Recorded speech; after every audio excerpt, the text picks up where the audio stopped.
করছেন, আপনি কি সামনে ইয়াং নায়কদের সাথে অভিনয় করার সম্ভাবনা আছে কিনা? বয়স্ক নায়ক কারা কারা আছে? একমাত্র ডিপজল ভাই ছাড়া তো আমি কাউকে দেখছি না বয়স্ক নায়ক। এবং প্রচলন শিরিন হয়ে শিয়ার গেছে কি বয়স্ক নায়ক পছন্দ বেশি না ইয়াং পছন্দ? অফকোর্স ইয়াং পছন্দ।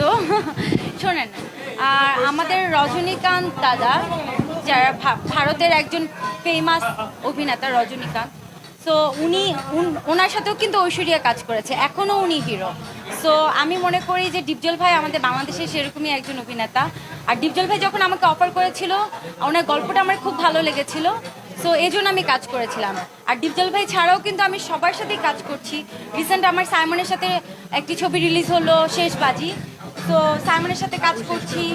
তারপর জয় চৌধুরীর সাথে আমার ছবি রিলিজ হয়েছে, বাপ্পি বলেন, যারা যারা আছে। এছাড়াও কি বলে, আরজুর সাথে আমি ছবি শেষ করলাম, ইমনের সাথে আমার দুটো ছবি হলো। তো ইন্ডাস্ট্রিতে যারাই নায়ক আছে সবার সাথে আমার